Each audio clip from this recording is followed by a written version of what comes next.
Almost there.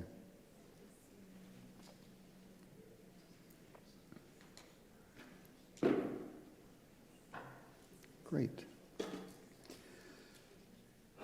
Okay.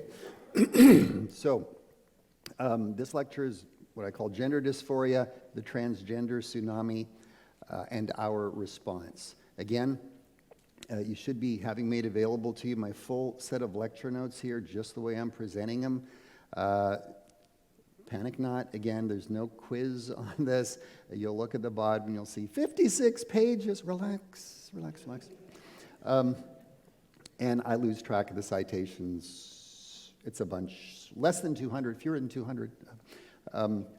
There's a table of contents on the front page, again, aligned with the page numbers to make for easy reviewing. If there's certain sections of this that are of more interest to you than others, boom, there's more information there than I'm going to be able to present in 40 minutes, even if I go over, which is almost inevitable. But so we go. Again, the first part of this, which was in my other lecture, so I'm letting you know it's here, but I'm not actually going to spend time on it, dispelling those popular attacks and emotional blackmail, blaming Christian believers for sexual minority poor well-being stats. It's not there. Faith is not the bad guy for the reasons and studies listed. Causes for suicidal behavior, there is no one cause, but mental health looms large. Stigma, minority stress, does not explain for poor LGBT behavioral statistics, and a bunch of stuff there for you on that. And finally, intimate partner violence is a very significant contributor to LGBT suicide. Now, again, to repeat, words matter. Language shapes thoughts, thoughts shape beliefs, and those shape culture. So when we passively accept definitions and wordage handed to us that's weaponized, you end up painting yourself into a corner and being on very thin ice because the terms are already engineered against you. Don't agree quickly, don't agree without understanding, demand some clarity. First term to recapture is sex. Biological sex is objective, identifiable, immutable. It is determined at conception. You have no say in it. It's handed to you. It is not assigned at birth. And it's stamped on every nucleated cell in your body. Now, not every cell in your body has a nucleus, for example, red blood cells, but the vast majority do. And every cell with a nucleus says what your sex is from the time of your conception. And sex is highly consequential. If we ignore it in studies, if we ignore it in medicine, things go bad quickly. And there's a lot of studies to back that up. Even trumpet studies saying, hey, this is a big deal. You need to be paying attention. According to the DSM-5, page 829, sex is, quote, biological indication of male and female understood in the context of reproductive capacity, such as sex chromosomes, gonads, sex hormones, and non-ambiguous internal and external genitalia. There are two sex cells, two gametes, sperm and egg. There is no third. This is of significance. It's biologically impossible to be born in the wrong body, and according to Professor of Psychiatry Stephen Levine, biological sex cannot be changed. This is self-evident, but I thought I'd give you something out of the literature for it. Well, what's the first question that comes back? What about intersex? What about disorders of sex development? Because that's the proper medical term that we're talking about.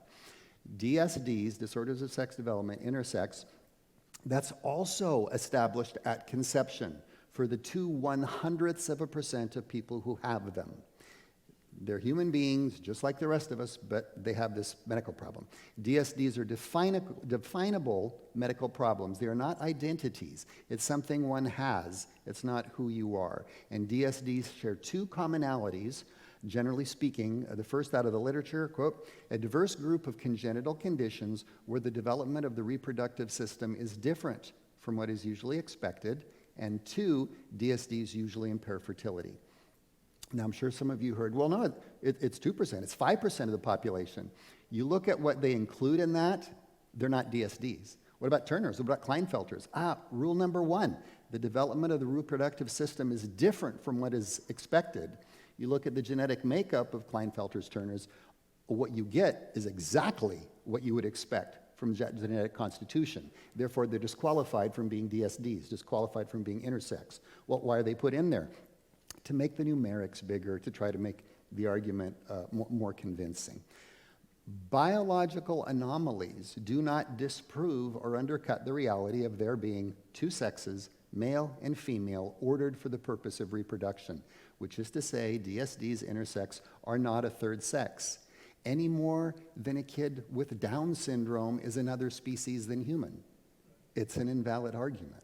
Again, two sex cells, sperm and egg, there is no third. And the phrase, the colloquialism, is intersex, not an extra sex.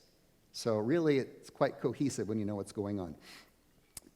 DSD patients, intersex patients, by the way, rarely identify as transgender.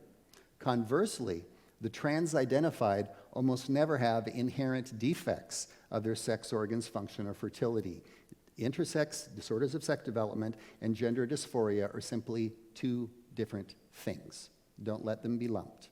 And I, had a team from Kenya contact us, people with intersex problems, asking us to help them come up with, an evidence-based scientific argument so that they would not be lumped in with the transgender movement happening there. So it's an issue of concern. Now, gender itself, in its popular usage, is an engineered term leveraging linguistics against biology. Why do I say that? Nouns have gender. People have a sex. That's how it was. Psychologist John Money, then at Johns Hopkins, had the first use in the professional literature of trying to make gender something else. In 1955, in an article cited for you there, he referred to it as, quote, the identity of the intersexed self. But this is completely made up. This isn't science. It's ideology insinuating its way into science. So gender, in its current popular usage, is subjective, fluid, and self-declared. Put another way, sex is biology, gender has become ideology. But I ask you this, if you can't define, or if you forbid defining a woman, how can you protect her rights? It comes directly out of women's skin. And that's why we have radical feminist and lesbian identified groups supporting us on this part of the show. Gender identity is a feeling, a self-perception, often a sex stereotype. And how is that when we've been told for decades not to stereotype? And now it's a rigid stereotype. That means you're trans, which of course it doesn't. And again, ideations can't be assigned at birth. You develop them later. According to Catholic theologian Christopher West, he says this, the root gen, from which we get words such as generous, generate, genesis, genetics, genealogy, progeny, gender, and genitals, means to produce, to give birth to. Contrary to widespread secular insistence, a person's gender is not a malleable social construct. Rather, a person's gender is determined by what kind of genitals he or she has. That's what it was historically. Sex and gender were the same. It's ideology that has made them different in its current usage.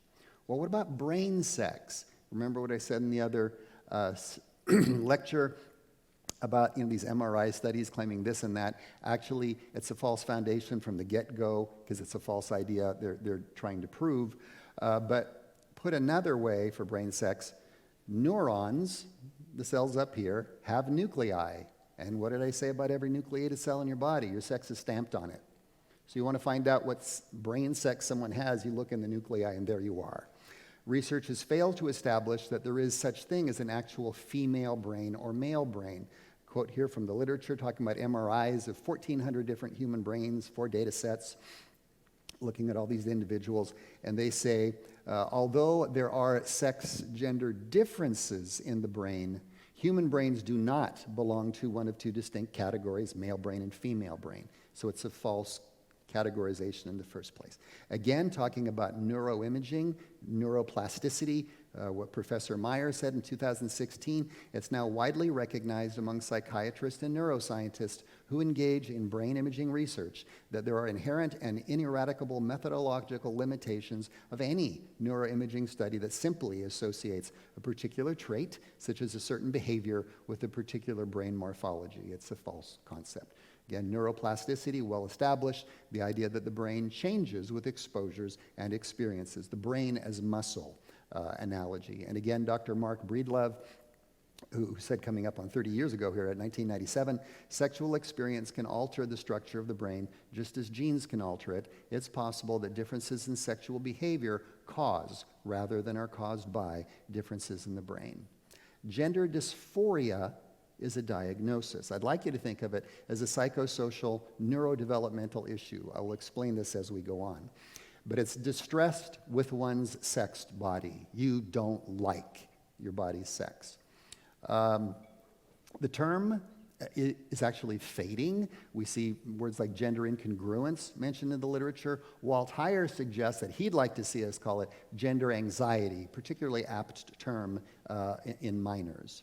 Transgenderism, however, is an overarching ideology. Professor Ken Zucker of U of Toronto Psychology coined it. But the same Ken Zucker says, quote, "The term transgender identity is hardly an objective label for a child's gendered subjectivity." So what am I saying? Gender dysphoria and other things like it, those are diagnostic entities. Transgenderism is an overarching ideology. One's under the other's not, okay? Transgenderism, gender dysphoria, not the same thing, other than the fact that they both arrive to us now as self-diagnoses that you're, mandated to affirm, and this is a problem. Well, what's the prevalence? According to the DSM-5, quote, "For natal adult males, prevalence ranges from 5 1,000ths to 14 1,000ths of 1%. For natal females, 2 1,000ths to 3 1,000ths of a percent. Infinitesimal. And yet, just in the past 2 years or so, we have 4 or 5 surveys, mainly in the United States, showing that upwards of 2% of youth say, yeah, I may be trans. 1,000-fold increase. Something changed. It wasn't biology. It wasn't genetics. Desistance, for something to go away. Desistance is the norm for gender dysphoria by adulthood, unless it's affirmed. Then things go south. So conservatively, the medical literature tells us 85% will desist by adulthood, even if it's just left alone. And I provide for you a slew of literature support on those statistics. Now, University of Toronto, Ken Zucker again. See, there's this move to say desistance is a myth.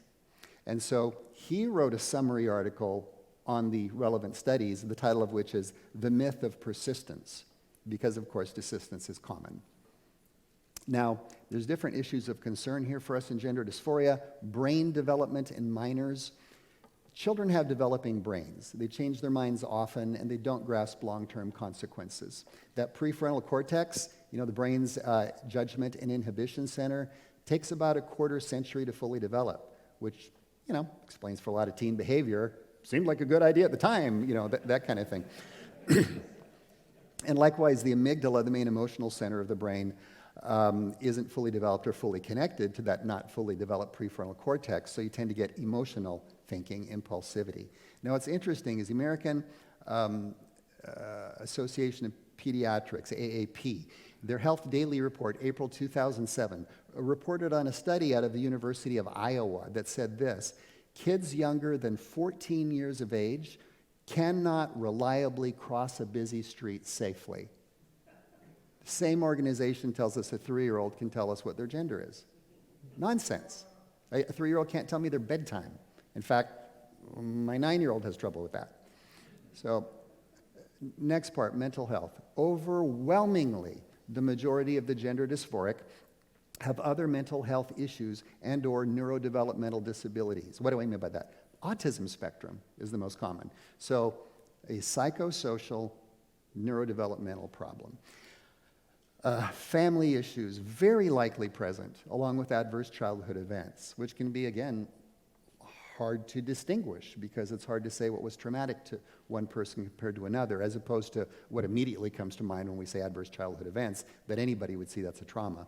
And now, most are female, and it used to be exactly the other way around. I provide to you a bunch of stuff there. Can't go over all the studies, but a few. Something just out of Australia in 2021, a prospective study out of a gender clinic. Prospective studies are rare. Looking at 79 of their clients, most were females, they found in them high levels of distress, suicidal ideation in 41%, self-harm 16%, suicide attempts in 10%. High rates of comorbid mental health disorders, anxiety 63%, depression 62%, behavioral disorders 35%, autism for them 14%. Or I say autism spectrum disorder because it can be Asperger's, like it can be autism. High rates of adverse childhood experiences, family conflicts, almost 66%. Parental mental health issues, which is big, 63%. Loss of important figures via separation, 60%. Bullying, 54%, so on and so forth. 2018, Brown University's Dr. Lisa Littman, a way lefty, you know, she's not a conservative Christian, the first of its kind parental survey of rapid onset gender dysphoric kids. The parents said 62% of them had a psychiatric disorder or neurodevelopmental disorder before the onset of the gender dysphoria. 12% autism spectrum, about half experienced traumatic or stressful prior events, 83% female. The Becerra study, 2018, Kaiser Permanente, looking at mental health records from Kaiser patients in California and Georgia, 8.8 million records that were scanned. High rates of psychiatric disorders and suicidal ideation, again, before gender noncongruence was seen in teens. And the rates were high. Psych disorders, 7 times that of normal. Psych hospitalizations, 22 to 44 times higher. Self-harm, 70 to 144 times higher. Suicidal ideation, 25 to 54 times higher than the general population. 2019 study out of the U.S., prevalence of mental health disorder diagnoses higher in transgender hospital encounters. Got some other stuff there for you in time. Why autism spectrum? Why the deal? Well, autism spectrum, again, be it Asperger's or the full-blown thing, they do poorly with abstractions. You know, brain development's not altogether there. They tend to do concrete. They hang on to the concrete. And with coaching from the web or friends, they come to this false conclusion. Now I know why I'm trans. Or excuse me, now I know why I'm different than all the other kids. It's because I'm trans.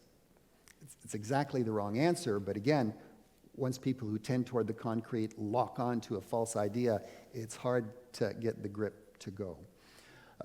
Personality disorders are common, especially narcissism, particularly in people who go the full route of surgeries. Did you hear me say route just like a Canadian? That was awesome.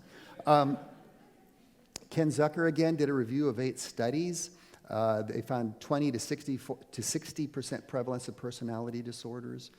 Autogynephilia, common in adult males who go this route, and it is, quote, the propensity of certain males to be erotically aroused by the thought or image of themselves as women. So for some, cross-dressing is enough. For others, hormones or contour surgery or tops or bottom surgery ups the game. So it's a fetish, a fetishism. So not everybody that claims transgenderism has gender dysphoria. For some, it's autogynephilia, again, particularly for adult males. Rapid onset gender dysphoria is basically the sudden appearance of gender dysphoria in a teen or tween when there was no indication of it there ever before. And again, not infrequently, there'll be traumatic things in the kid's life, and this is kind of how they're dealing with it.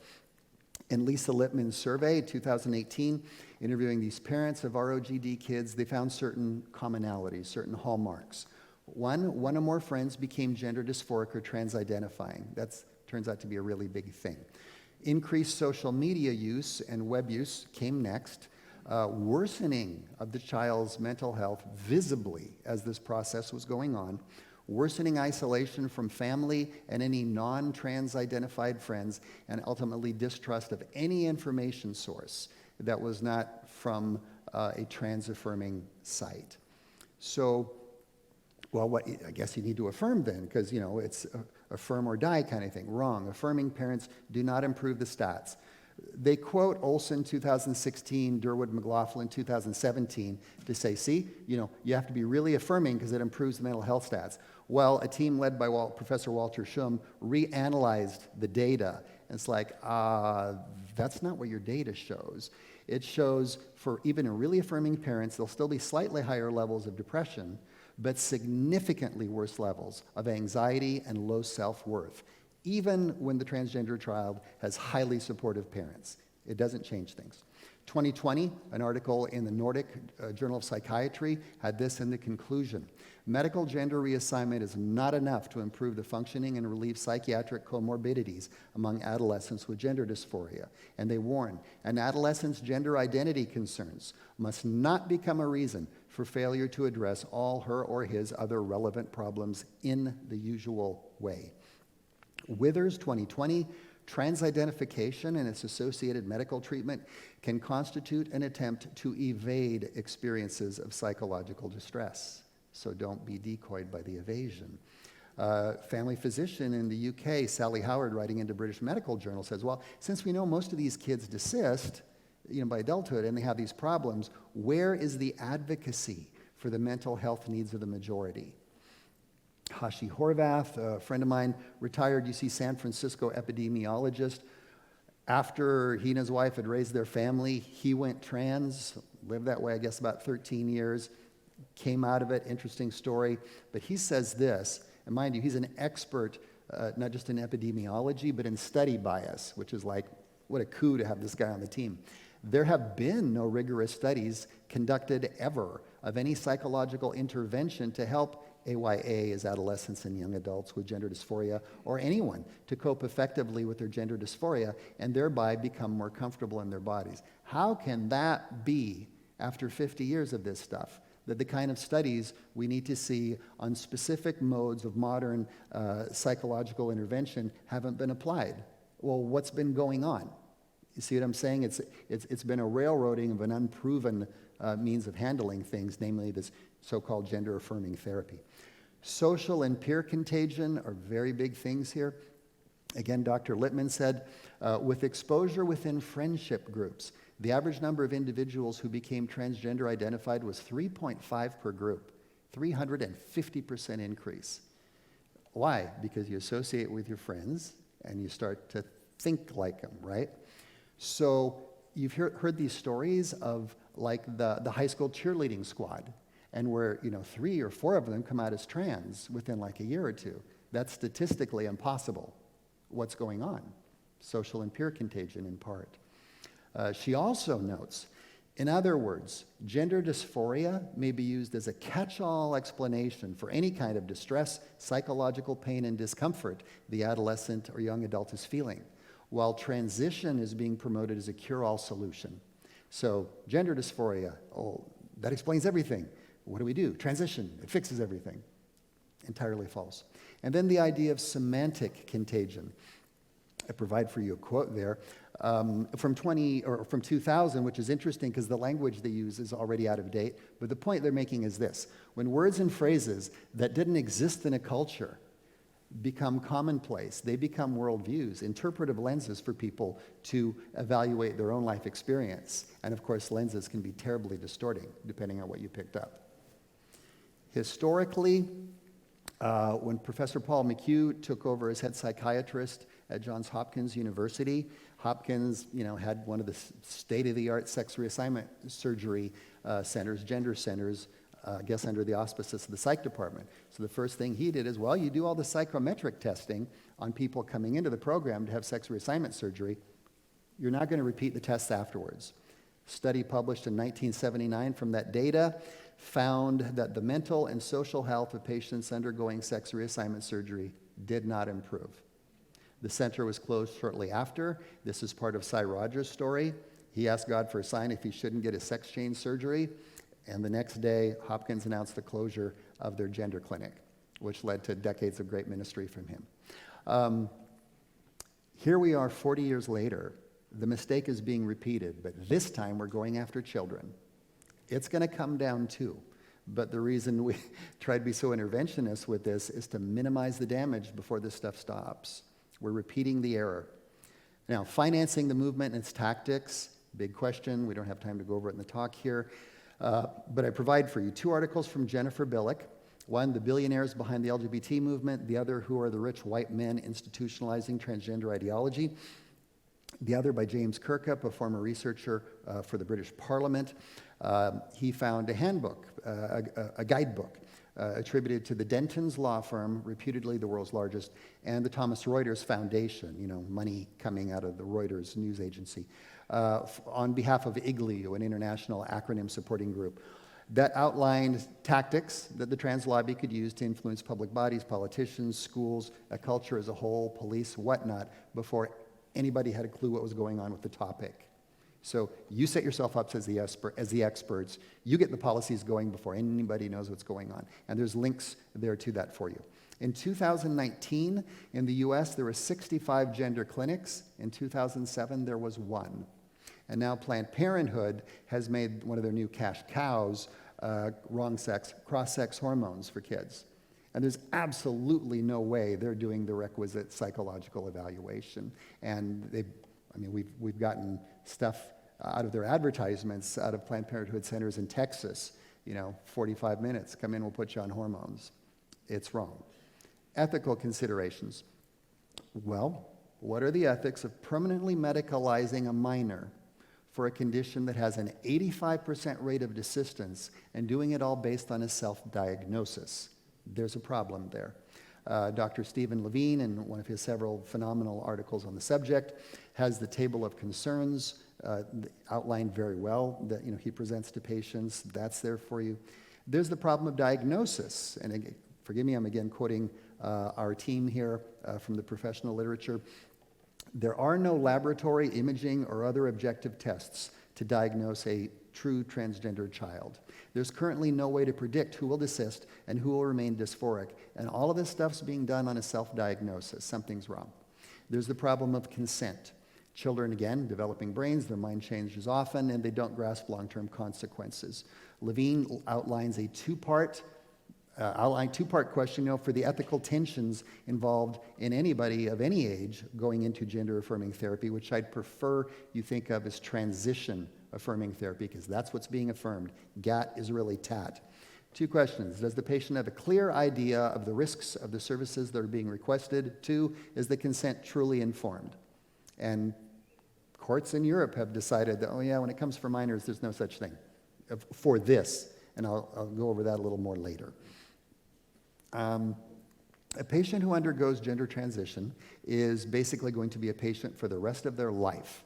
They will forever need those cross-sex, wrong-sex hormones and management of their complications. If they engage in surgeries, those have complication rates. And if we have more surgeries to fix those, more complications, right? 2019, the Swedish Medical Ethics Association, with a companion letter from the Swedish Pediatric Society, asked for a top-to-bottom review of gender-affirming care in Sweden, because they were finding that whoever we talk to, whatever organization we talk to, there's a different answer. Things aren't uniform. Something's wrong. And they said this: giving children the right to independently make vital decisions where at that age they cannot be expected to understand the consequences of their decision is not scientifically founded and is contrary to medical practice. December 2020, the High Court in the UK, there's lots of high courts. It's different than our American conception of it. But the UK High Court, in the Bell versus Tavistock case, ruled that gender-affirming therapy in minors was experimental and could not, in most cases, be given to minors under 16 without court order. They then went on to have very interesting arm-twisting language where they suggested the same for anybody under 18, and they said this: there is no age-appropriate way to explain to many of these children what losing their fertility or full sexual function may mean to them in later years. And this is easy to prove. Ask a 15-year-old, do you want to get married? Do you want to have kids? Ask them when they're 25. Ask them when they're 30. Is the answer the same? Is the attitude the same? A kid has no way of projecting that, right? Now, this middle section is where most of the talk's going to be. It's actually what I call my major bullet points. Some of it's from what we just said, the rest are from what comes later in the talk. So there's a large amount there to back up what I'm telling you. The bullet points are arranged this way for easy reference. So like before I'm going to do an interview or whatever with the media, I tend to go through those real quick, which is a point, by the way. Anytime you're about to do an interview or know you're going to be questioned, know your bullet points. Always, okay? So, major bullet points. Do no harm, Hippocratic Oath. Second, don't be complicit with harm or likely harm. Informed consent requires full disclosure of risks and benefits and advice where the risks outweigh the benefits. And we don't have that. Did I say risks outweigh the benefits? Where the benefits outweigh the risks. And we don't have that with gender-affirming therapy. The literature tells us not to prematurely affirm. Quite the opposite of what the Biden administration just set down this week for the U.S. The APA Handbook on Sexuality and Psychology says this: premature labeling of gender identity should be avoided. Why? This approach runs the risk of neglecting individual problems the child might be experiencing. Again, that 2020 Nordic Journal of Psychiatry and Adolescents' Gender Identity Concerns must not become a reason for failure to address all of his or her other relevant problems in the usual way. And Withers' 2020 Transidentification and its associated medical treatment can constitute an attempt to evade experiences of psychological distress. Well, gender transition affirming therapy guidelines come from activist groups like WPATH, the World Professional Association of Transgender Health. Not a scientific organization, it's an activist group. And their standards of care, SOC 7 currently, SOC 8 is shortly to come out, look pretty much to me like window dressing that's ultimately not followed. Plus, it's internally inconsistent. One of our scholars looked at it. 80% of the citations aren't from peer review literature at all. It's problematic. Now, I could do a separate lecture on the problems in peer review literature. Suffice to say, professional literature is in a state of crisis.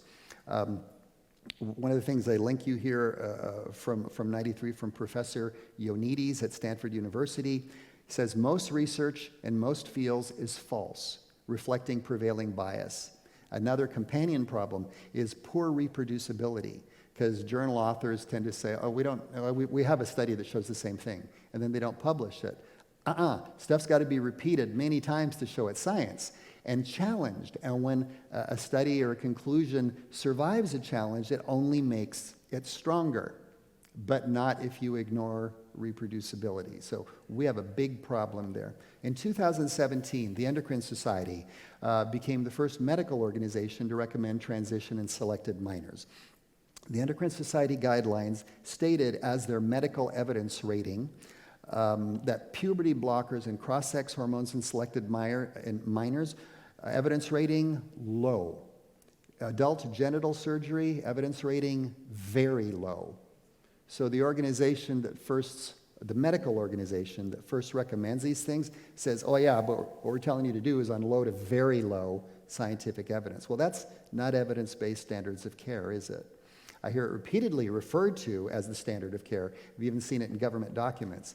The document itself, the Endocrine Society Guidelines, page 3895 says this: the guidelines cannot guarantee any specific outcome, nor do they establish a standard of care. It's just not there, okay? Well, what about consensus? Consensus isn't a proxy for truth. Consensus is just consensus, and it can be wrong. And in this case, the pro-GATT party line, in my view, is a Castro consensus, as I talked about in the last lecture. Kind of a forced consensus that doesn't really represent the full weight of reality on it.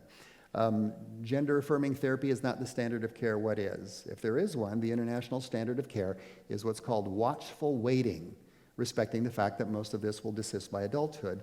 But it includes extensive psychological support and evaluation of the child and family both. Why?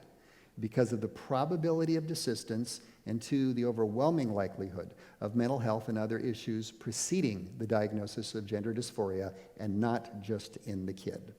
Okay? UK High Court, Bell versus Tavistock again, ruled that GAT, or TAT as I prefer, in minors was experimental, not proven safe or effective, and should require court order. And again, what they said about no way a kid can make an informed decision about this. Within weeks, the National Health Service's Gender Identity Development Service set out amendments for their guidelines in accordance with the court. So the largest transing center in the UK, one of the biggest in the world, pulled back from doing it in minors. Remember the issues of semantic and social contagion. Remember transgenderism being a catch-all explanation for distress. Transition falsely promoted as a cure-all solution. Skilled psychological intervention. That should be the name of the game. And yet, it's shamed as transphobic. And a bunch of the people from the Tavistock Center in the UK, they had almost 36 psychologists, therapists quit, saying, look, kids are being railroaded into medicine way too fast. We're not being allowed to do proper evaluations. We're called transphobic, and we think we have a ringside seat to a medical catastrophe. And that was published in the secular literature there. Again, those underlying problems will be the seeds of regret. There's things to be avoided here. There is international questioning of gender-affirming therapy for minors occurring at national levels in the UK. One of their organizations, the National Institute for Health and Care Excellence, which comes down to the acronym NICE. NICE 1 was a review of puberty blockers in kids. NICE 2, cross-sex hormones. They came out with a pretty negative evaluation, and that bore on the high court decision, as did some of the literature from one of my colleagues that was cited there. Bell versus Tavistock. In Sweden, remember what I said about their medical ethics organization and their PEDS organization saying we need a top-to-bottom review. Within months that happened. The Swedish Agency for Health Technology Assessment and Assessment of Social Services did that lit review in 2019. It led to the Karolinska University Hospital there with its component Children's Hospital, no longer issuing hormones for minors under 16 and insisting on strong emphasis on psychological intervention. And for those 16 to 18, they should only be able to access it in the tightest of monitored controlled studies. And Finland, COHERE is an acronym for a division of their government. They also, pulling way back on this in minors, strong emphasis on addressing the psychological problems. UK, Sweden, Finland, 3 top-tier nations involved in gender-affirming therapy, pulling back, while the US and Canada race to the edge of the cliff. They're not paying attention to the data. Now, there's 4 levels of transition. Social, puberty blockade, cross-sex, wrong sex, hormones, and sex reassignment surgery, now called gender-affirming, now called gender-confirming surgery. So you see how weaponized the language is. If you use the words on their terms, you're already kind of baked, right? Social transitioning alone leads to increased persistence. What's social transitioning? You change your name, you change your presentation, something someone can do in a day. Today, I was a he, yesterday, now I'm a she. That kind of thing. Puberty blockade use in things like precocious puberty, when a kid's way too young to be going through puberty, and prostate cancer, those treat disease states where the benefits outweigh the risks. It's not that there's no risks, it's that the benefits outweigh them. Puberty blocking agents in gender dysphoric kids cause a disease, hypogonadotropic hypogonadism, and what is otherwise a healthy child. It's not FDA approved for this use, not that anybody cares, and puberty is not a disease state. It's a normal stage of life, and it's the one in which kids have the strongest association with their biologic sex. That's where it happens. Now, there's this myth of puberty-blocking agents as pause buttons. They buy time. It's a wait and see. No. Puberty-blocking agents are gateway drugs that select persistence over natural desistance. It commits a kid to cross-sex hormones and gender-affirming surgery. There's 5 different studies I have listed for you that show puberty-blocking agent use results in persistence of transidentification 96.5 to 100% of the time. And that 96.5 is an outlier. It's more like 98, 99%. And why wouldn't it? Every authority figure in this kid's life is reinforcing their delusion. Kid doesn't have the wherewithal to see through that, right? The risks of puberty blocking agents, here's their summary. 1, they're not fully reversible. Long-term complications are possible, even if they're stopped early. I provide for you a link to a study on that. The infertility risk. Why? You're blocking maturing of the sperm and the eggs. If they don't develop, you're infertile. The genitals are arrested in an underdeveloped stage. Well, so what? Well, that means later on, if they do decide to try to get bottom surgery, there's not going to be enough tissue, and they're going to have problems. Sexual dysfunction in males, erectile dysfunction, orgasmic dysfunction, ejaculatory impairment. Females, a menopausal-like state, and everything that implies, the last thing you need in your teens and tweens as a girl. Mental health issues, Lupron injections. Lupron is the main puberty blocking agent in North America. It says right on the package insert to look for mood swings, depression, suicidal ideation, and attempts. This hardly sounds like what you want to give a kid to avoid suicide, right? Bone mineral density is compromised at its period of its greatest increase. What does that mean? Well, if you're supposed to do your biggest bone density increase at puberty and it doesn't happen, that person can look forward to osteopenia and osteoporosis that they might not have had in the first place and much younger than they would have had. It hinders development of brain developmental milestones. Well, can you have those back later? We don't know. This is part of the problem, right? And puberty blocking agents will interrupt that vital puberty time frame window for development of brain, bones, and psychology with your peers. And that you can never have back under any circumstances. What are the risks of cross-sex hormones? Well, following puberty blocking agents with cross-sex hormones guarantees sterility. The sperm and the egg will not develop. Estrogen use in a biologic male affects cholesterol negatively, high risk for blood clots, heart attacks, and strokes, and that risk increases with time. And I don't just mean, oh yeah, of course it's going to increase with time. It's exponential. You know, you look up the study or two I'm citing here, 4 times, 16 times the risk. Breast cancer, weight gain, therefore insulin resistance, therefore the possibility of diabetes, other things. Testosterone use in biologic females, heart attacks and strokes, breast and uterine cancer, liver disease, hypertension, severe acne, and more. In 2019, there was an international panel of endocrine societies around the world asked the question, what's the proper use of proper use of testosterone in women? When they reviewed the literature, this was their conclusion. The only evidence-based indication for testosterone therapy for women is the treatment of HSDD, which is hypoactive sexual desire disorder. There are insufficient data to support the use of testosterone for the treatment of any other symptom or clinical condition or for disease prevention. The safety of long-term testosterone therapy has not been established. One use in the world in women, HSDD, and for a short amount of time. Well, what about gender-affirming therapy in the trans-identified? They didn't say anything. Like the left hand doesn't know what the right hand is doing. Sex reassignment surgery become gender-affirming surgery, come gender-confirming surgery. 3 forms, contouring, tops and bottoms. Contouring is simply making your body, tricks that they can do to make your body look more like the opposite sex. Top surgery, mastectomies in females, breast inserts in males. Bottom surgery, removal of the ovaries or testicles, genital removal, or phalloplasty, vaginoplasty, those kind of things. The deal is, it's cosmetic. For that bottom surgery, it creates poorly functioning pseudogenitalia. You will usually have no orgasm. Sterility is guaranteed. You remove the ovaries and the testicles. Rated by the Hayes Directory, which evaluates the medical evidence of different procedures and stuff, with the lowest possible rating for strength of evidence, and worse.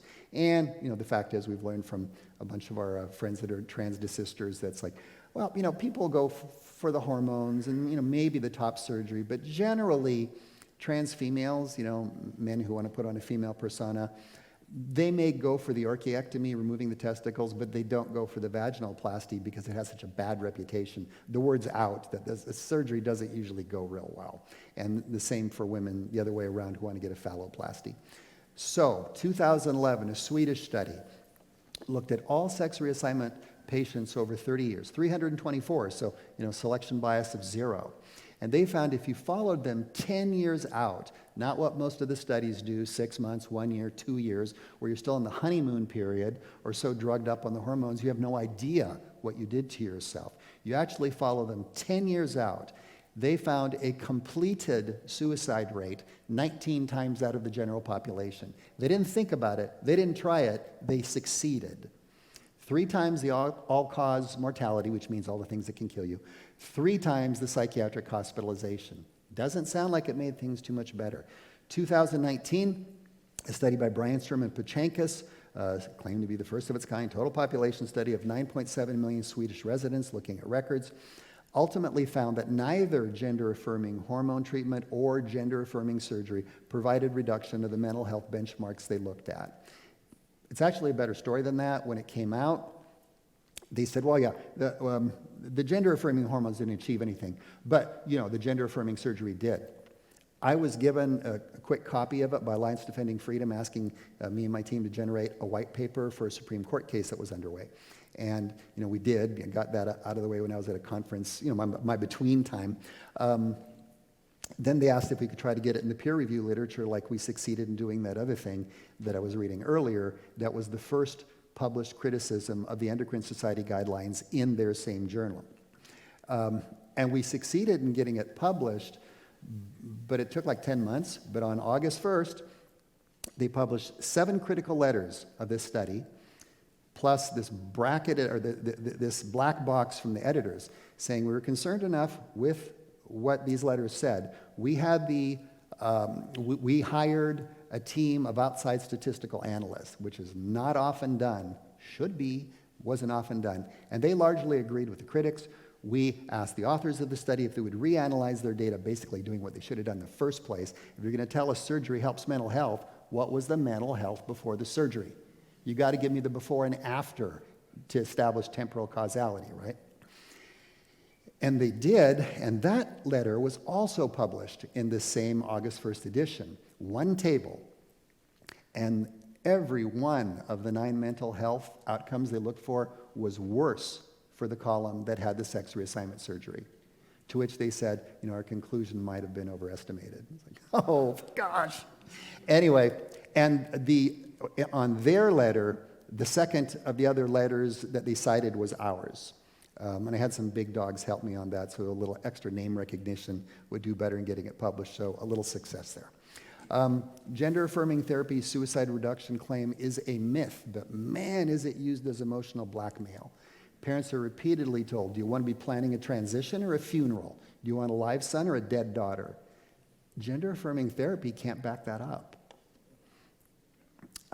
Regret rates with GAT are not low. They've been suppressed because people were afraid to come forward and a bunch of other things. Well, what's the big deal? Well, the studies underestimated it mainly for 2 reasons. One, overly stringent definitions of regret, sometimes ridiculously stringent. You had to apply to the government for detransition. Well, there's a whole lot of regret that's decided before you're going to think, they screwed me up so much the first time with surgery, let's do it again. You know what I mean? There's be a hesitation to do that. So overly stringent definitions of regret. And the second is the very high rate of loss to follow-up, namely 22 to 63% in the different studies. When you have a drug study and you have a 20% loss to follow-up, your study's sort of invalid. You're knocking on doors to try to find participants, where'd you guys go? 20 to 60% being common loss to follow-up means the studies are invalid. The chemical sterilization and surgical mutilation of normal sex organs in children is not health care. Now, North Carolina 2012, my own California in 2021, and I understand also Virginia passed a similar law to compensate surviving victims of the 20th century's eugenics forced sterilization programs. If you're still alive and you were victimized by this, we want to pay you back. Well, with gender-affirming therapy, they're going to get to do it all again. And I've let the state of California know that in writing. There's a documentary, Transmission, What's the Rush to Reassign Gender? I and a lot of my colleagues are interviewed in it along with people from the other side. But Dr. Quentin Van Meter, who's an associate professor of endocrinology at Emory and president of the American College of Pediatricians, during the last part of it, he's interviewed, and he's talking about Professor Paul McHugh, but he refers to him as the emeritus Johns Hopkins Psychiatry Division Chief. And he asked him, well, you helped bring this down last time. When is this coming down now? And he said this, I'll tell you what is going to happen to change the tide. There's going to be major lawsuits by families and individuals who have gone through this, gone down that pathway, and come back at the other side. And they're going to take down not only the physicians, but the drug companies and the hospital healthcare systems and the insurance companies that allowed this to happen. And then this will end. And that's what our team's working on too. ADF says 4 or 5 good lawsuits, and this altogether turns around. Then the other side sees it's not a cash cow anymore. Again, this next stuff, big section of the paper reinforces what I've said. I'm kind of speeding through that. Again, you can read it at your leisure. What I'm trying to get to is the last section here on guidance. I provide for you the Christian Medical and Dental Association position statement on transgender identification, namely the subset CMDA recommendations for the Christian community. How do we interact? Other stuff there for healthcare professionals. A few thoughts of my own regarding interaction. Again, as I mentioned earlier. Page number where you're up to now? Oh, sure. I'm on page 53. Like I said. First, my friend who's a pastor and a businessman in San Francisco area, his 2-part prayer, which I've incorporated since he taught me about it. When you're talking to someone, it's a difficult situation, you're about to, number 1, Lord, is this person teachable? 2, what would you have me tell them? It certainly can't hurt, right? Another thing I'd remind you of, Gospel of John, chapter 5, verse 6, New King James Version, at the pool of Bethesda. When Jesus saw him lying there and knew that he already had been in that condition for a long time, he said to him, do you want to be made well? Why? Well, when I was a kid, I was reading that, and it's like rhetorical, right? Do you want to be made well? Here it is. I know now as a doctor, a no answer is a stop sign. Whatever you're talking about, whatever the subject is, you can't care about a person's problem more than they do and expect a good result. So a person's got to want to be made well. It's true for any condition. For healthcare providers, but I think this works for parents and friends too, explain that your job is to provide the best evidence-based guidance that you can, though you realize you can't make the decision for the person. Consent is key. So I broke it down to 6 main points of fact. This was the first thing I wrote for the CMDA. I lose track. I'll say it was 5 years ago, on the subject of transgenderism. And it's these points. 1, desistance is the norm by adulthood, 80 to 95% of the time. 2, underlying issues are there. They need addressing first, and there can be a lot of them. 3, the short and long-term consequences of gender-affirming therapy are sobering. They must be understood. 4th, the long-term benefits and safety of GAT-TAT are not proven. 5, regret is not rare. It's best to avoid being a regretter. And lastly, a minor's brain isn't capable of adult decision-making. There's other stuff there. Skipping to Walt Hires on page 54. Again, he says, build trust and be a good listener. And here he's talking specifically to parents and family, but it sure works for us in healthcare too. He says you want to be a listening sponge. For example, he says, introductory question. This is an area of great concern to me. Would you share more? Would you trust me with more? And listen. You're working toward questions like, what happened to cause you not to like who you are? Again, he says here you're looking for adverse childhood events, traumas. What happened to make this light go on for you? And he says again, it's not a 5-minute thing. It'll be multiple exchanges. It may be 5 or 10 of them before you get to the point. Other question, when did you feel it was appropriate to identify as the opposite sex, or what caused you to decide you needed to change gender? There you're looking for defense mechanisms. Were they bullied? Did they think they were weird? Victim of sexual abuse? What? How did you get started? Was it a web thing? Was it friends? What? Now you're trying to find out what the avenue was that drew them into it.